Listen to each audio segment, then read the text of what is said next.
Okay, so I've got an essay here that was written by one of your classmates, and it's a really, really excellent example. So I do want to walk through it and just kind of show you some of the features of it so we can talk about it. So the first thing, just getting a look at um, the format of it, everything looks great up top here, got all the right information. The title is centered. We've got our indentations on our paragraphs. That looks perfect. And then when we go down to the works cited, there's actually a bit of a problem here, and that is that the student had a hard time, and actually I could not do it either, to get this yellow off of here. And it's just kind of stuck on here in the code or something. It doesn't really matter, but it shouldn't be yellow. But for this essay, I don't care. Shouldn't be like that though. So in this case, if you want to make it perfect, I think you'd almost have to type this out, but don't bother for this essay. Okay, so now let's go ahead and take a look at the introduction. And so when we start on reading the introduction, we can see that it has a really nice hook here. How beautiful the world would be if everyone had the opportunity to continue their education. I really like that. Just gets us starting to think about um, the topic a little bit, brings the reader in, and it's a great starting point. Then we've got a real super general statement. Now education is accessible for most of the people in the world. That's just so general, talk about the entire world. And then a little more specific, but still pretty general. There have been many challenges in changing rules to improve educational access for all people. And so we're kind of getting a little more narrow. And so I'm going to expect us to get even more narrow into one of the challenges or changing rules. And sure enough, we've got this example here. And there's a couple sentences on that. So he does a great job of just sort of summarizing the case, what we need to know, why it's important. So for example, he starts off in 1975, Texas passed a law allowing public schools to deny enrollment and bar undocumented immigrants. However, undocumented students hired an attorney in 1977 to prove that the state of Texas breaks the 14th Amendment by passing this new law. So a couple of little grammar things in here on the verb tenses, but other than that, this is really, really clear.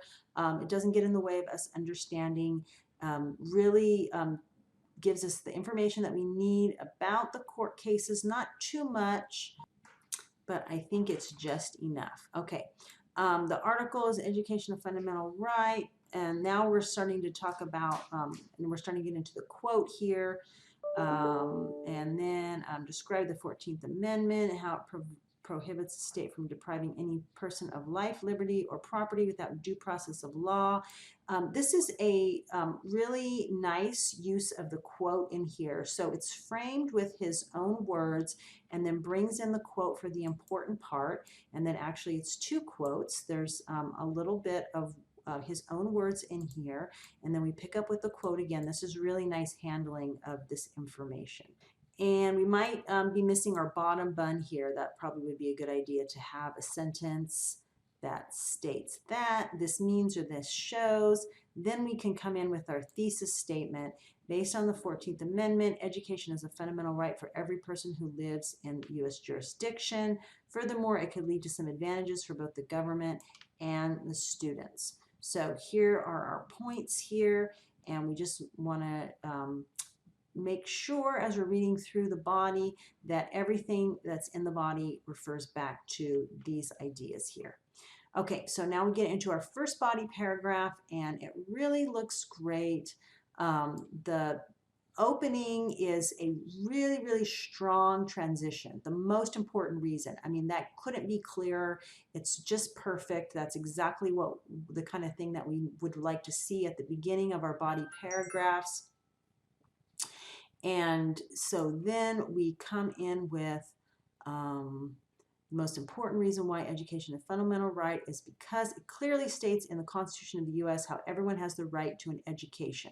Okay, so that's a really strong reason. And then we come in with the quote that quotes the 14th Amendment from this article. That's perfect. And then explains it. That's great.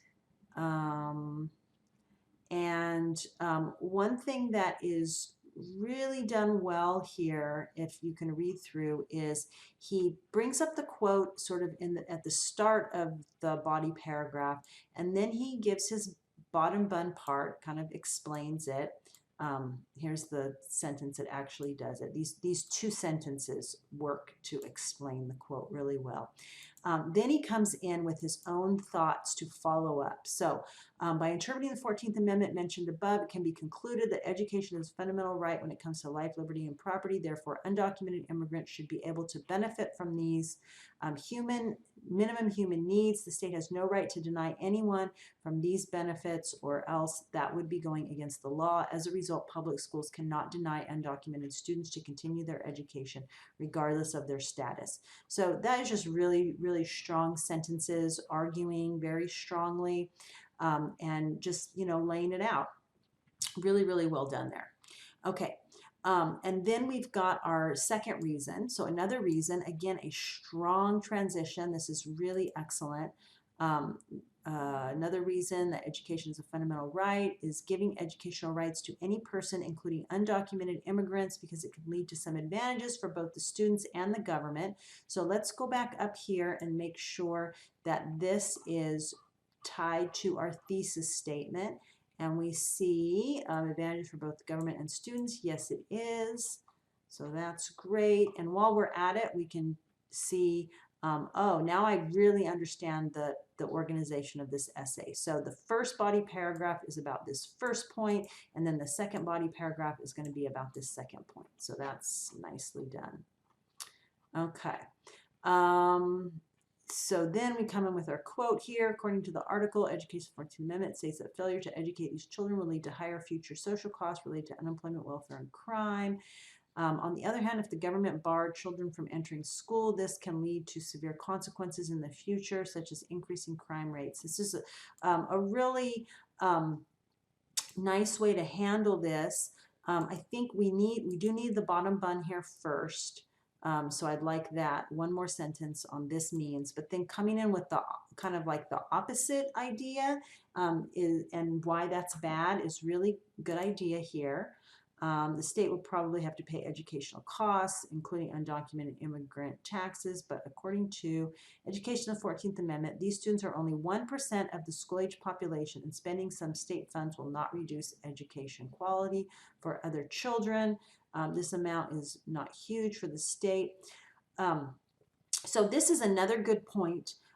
There's one little thing that could make this stronger, though, and that is this is our point here, is that this amount is not huge for the state, but its benefits are huge, and so we need something right before we get to it. Okay, so what he's done here is he's given his first point and then kind of talked about it, and then when he gets to the second point, he just starts talking about it without really alerting the reader, and it can be a little confusing. So I would like a sentence here that basically says this, and I don't know, this could be reworded and even put up here, or probably just stated in a different way.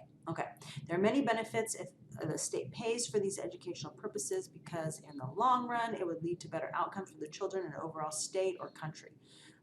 Some examples of these advantages and benefits are that many of these children may become citizens by marriage or legally by law, help reduce future crime rates. Okay, that's great.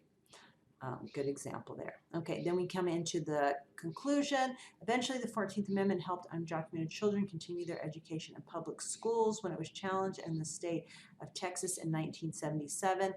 This is a good kind of a callback to the opening where he mentions the case, so that's good. Even though the rights of education of undocumented children was barred in 1975, the 14th Amendment helped lift that law. This being said, it is proof that education is a fundamental right for every person who lives in the jurisdiction of the U.S. The benefit and students had was to continue their education for a better future, and on the other hand, it was also beneficial to the government as well. Okay, so really great. And even though there are some, slight little things that could be changed to make it better, overall, it's very well developed, very well organized, and most of all, very, very clear. So that's what we're going for. Okay, I hope that helps you get an idea a little bit better of what I'm looking for on these essays. And remember, you can turn in your essay again. And in order to do that process, you'll need to let me know that you're going to turn it in so I can go back and take off your original essay so that you can upload it again. Okay, let me know if you run into any problems or you need any help, and I will be talking to you later. Bye-bye.